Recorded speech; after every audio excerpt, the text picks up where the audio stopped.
Hello student and welcome to your channel. तो मैंने आपको पिछली वीडियो में present indefinite, past indefinite tense करा दिए थे और फ्यूचर इंडेफिनिट टेंस रह गए थे। आज मैं वो भी पूरे करा देती हूँ। इसके बाद में कंटिन्यूस कराएंगे। कंटिन्यूस के प्रेजेंट, पास्ट, फ्यूचर ये तीनों कराएंगे। बाकी जो मैंने बताए थे उसके जो प्रैक्टिस है उसके भी मैंने ट्रांसलेशन की एक वीडियो बनाकर डाल दी है। तो इसकी पहचान क्या होती है, कैसे हम पहचानेंगे कि ये जो टेंस है, सेंटेंस है, वो फ्यूचर इंडेफिनिट टेंस का है। हम पहचानेंगे वाक्य के अंत में गा, गी, गे शब्द आते हैं, तभी हम पहचानेंगे कि ये जो वाक्य है, सेंटेंस है, वो फ्यूचर इंडेफिनिट टेंस का है। जैसे कि ये खेलेंगे, इसके लास्ट में क्या है, ये पूरा वाक्य है, पूरा सेंटेंस है, इसके लास्ट में गे है। ऐसे ही मैं आज दिल्ली जाऊंगा, इसके लास्ट में क्या है, गा। ऐसे ही वे नदी में कूदेंगे, इसके लास्ट में है गे। तो ऐसे ही हम पहचानेंगे कि ये जो वाक्य है वो फ्यूचर इंडेफिनिट टेंस का है। तो चलिए, इसको बनाने के रूल क्या होते हैं। सबसे पहला रूल ये है, आई वी के साथ हेल्पिंग वर्ब शैल। हेल्पिंग वर्ब हम क्या लगाते हैं, शैल। और सभी सब्जेक्ट के साथ हम विल लगाते हैं। बाकी के जो सब्जेक्ट होते हैं, ही, शी, दिस, दैट, इनके साथ हम विल का यूज़ करते हैं और आई वी के साथ केवल शैल का यूज़ करते हैं। आई वी जो है वो फर्स्ट पर्सन में आती है। फर्स्ट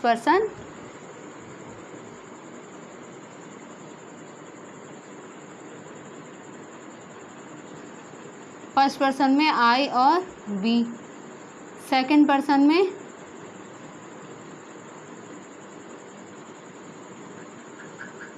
यू आता है।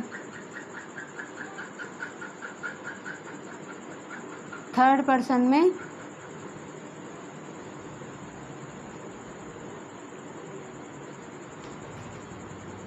ही, शी,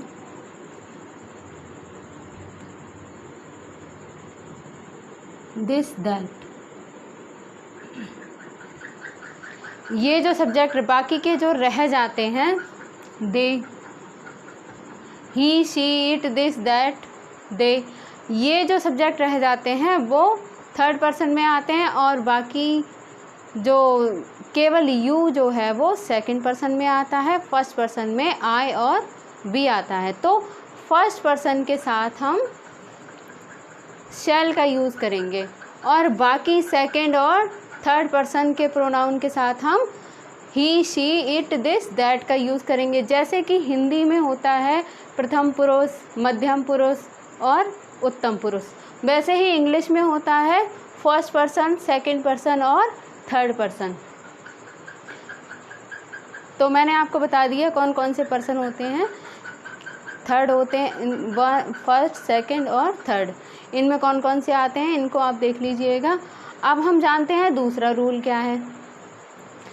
दूसरा रूल ये है, यदि किसी वाक्य में इच्छा, धमकी, आदेश, प्रतिज्ञा प्रकट हो, यदि किसी वाक्य में ये चीज़ें प्रकट हों, इच्छा, धमकी, आदेश, प्रतिज्ञा या फिर बाध्यता कि हाँ मुझे ऐसा काम करना होगा, ज़बरदस्ती, इस टाइप का सेंस निकले किसी भी सेंटेंस में, उसमें हम आई वी यानी कि प्रथम फर्स्ट पर्सन प्रोनाउन के साथ हम विल का यूज़ करेंगे और बाकी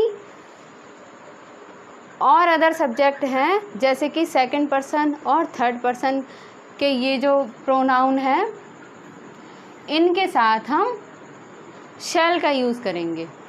इसमें इसके अपोजिट हो जाता है, जो मैंने पहले बताया, आई वी के साथ हम शैल यूज़ करते हैं, बाकी के जो सब्जेक्ट होते हैं उनके साथ हम विल लगाते हैं। लेकिन अगर इन्हीं वाक्यों में ये जो वर्ड है इच्छा, मेरी कोई बहुत ज़्यादा कोई काम करने की इच्छा है या फिर मुझे कोई भी इच्छा, मान लीजिए कुछ बनने की इच्छा है, बाकी धमकी, आदेश, ये जो चीज़ें प्रकट होंगी उन वाक्यों में हम इसका बिल्कुल अपोजिट कर देंगे, जैसे कि मैंने अभी आपको यहाँ बता दिया था।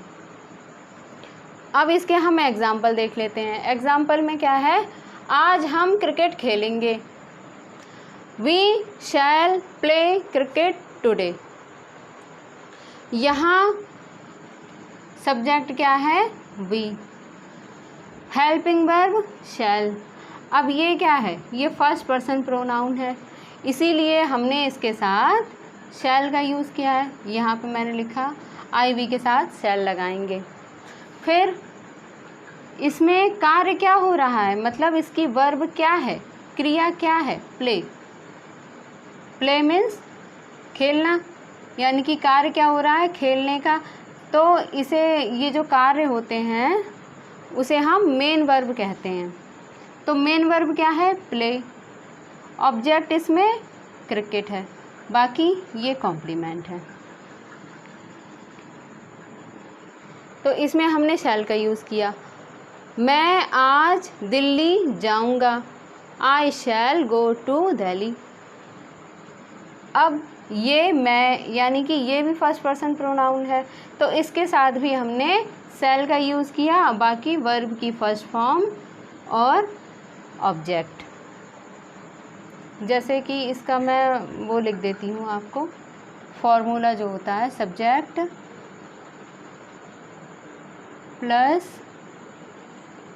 विल या शैल, इसमें से एक आएगा, प्लस ये आपने देख लिया, इसका अब कोई काम नहीं है, वर्ब की फर्स्ट फॉर्म प्लस ऑब्जेक्ट, यही इसका फॉर्मूला होगा। अब वे नदी में कूदेंगे। They will jump in the river. तो यहाँ क्या है, ये विल क्यों आया, क्योंकि ना तो यहाँ आई है ना वी है, यहाँ क्या है, दे। दे किस में आता है, थर्ड पर्सन प्रोनाउन में आता है। मैंने बताया था आपको, यू मतलब यू और जो he she it this that they, ये सब जो होते हैं वो थर्ड पर्सन प्रोनाउन में आते हैं और यू सेकंड में आता है। तो इन सभी सेकंड और थर्ड के साथ हम विल का यूज़ करते हैं। बाकी क्रिया क्या हो रही है, जंप। तो मेन वर्ब क्या है, jump. They will jump in the river. अब जो मैंने यहाँ बताया था, किसी वाक्य में इच्छा, धमकी, आदेश, ये सारी चीज़ें प्रकट हों तो उसमें हम इसका अपोजिट कर देते हैं। जैसे हमने यहाँ वी और आई के साथ शैल का यूज़ किया है और दे के साथ हमने विल का यूज़ किया है। यहाँ इसका अपोजिट कर देंगे, तुम्हें वहाँ जाना पड़ेगा। पड़ेगा मतलब यहाँ बाध्यता प्रकट हो रही है, मतलब मुझसे कोई ज़बरदस्ती काम करवाया जा रहा है या मुझे करना पड़ रहा है। तो यू शैल गो देयर। अब यहाँ क्या है, सेकंड पर्सन प्रोनाउन है। अब यहाँ पर बाध्यता प्रकट हो रही है, इसलिए हमने विल की जगह शैल लगाया है। अगर ये सिंपल वाक्य होता तो हम यहाँ पर विल का यूज़ करते, लेकिन ये वाक्य जो है वो बाध्यता प्रकट कर रहा है, इसीलिए हमने यहाँ पर शैल का यूज़ किया। आई थिंक स्टूडेंट आपको इतने समझ में आ गए होंगे। ये तो हैं इसके अफर्मेटिव रूल, अफर्मेटिव एग्जाम्पल।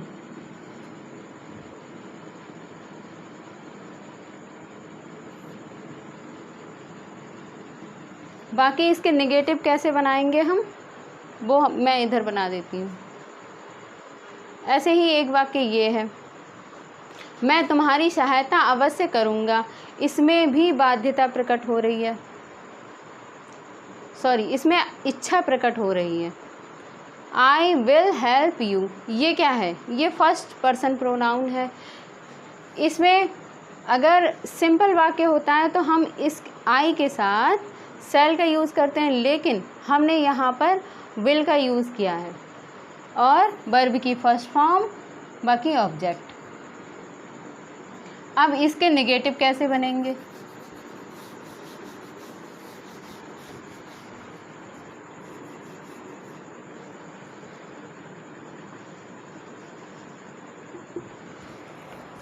इसके जो नेगेटिव हैं, इसका पहले का आज हम क्रिकेट खेलेंगे, तो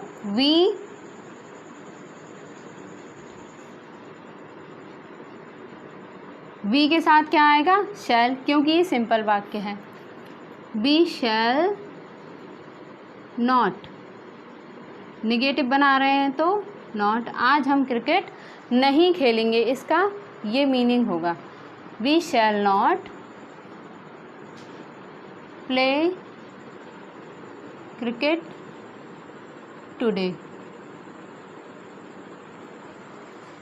ओके, ऐसे ही मैं आज दिल्ली जाऊंगा, तो I shall not go to Delhi. इसी तरीके से तुम्हें वहाँ जाना पड़ेगा, तो यू शैल गो देयर। अब इसका हम निगेटिव में बनाएंगे, तुम्हें वहाँ नहीं जाना पड़ेगा, तो यू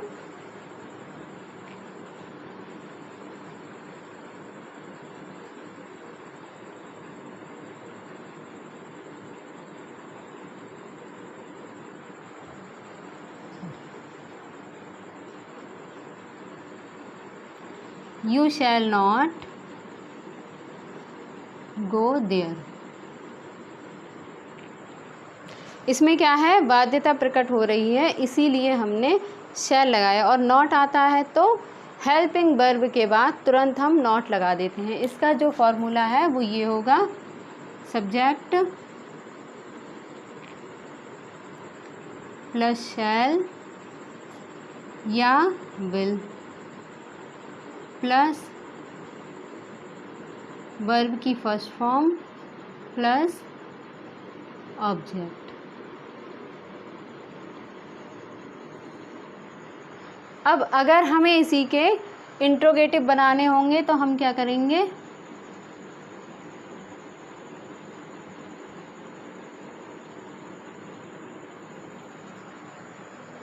जैसे कि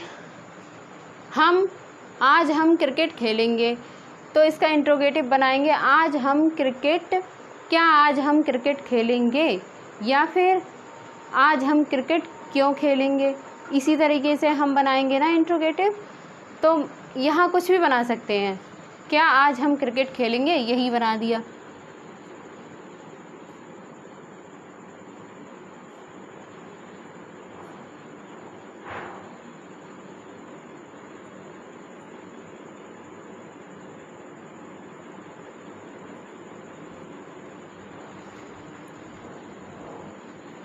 तो इसका हम क्या बनाएंगे?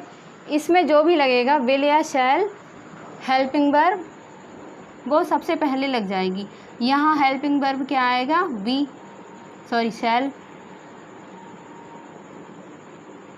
शैल वी प्ले, फिर मेन वर्ब प्ले क्रिकेट।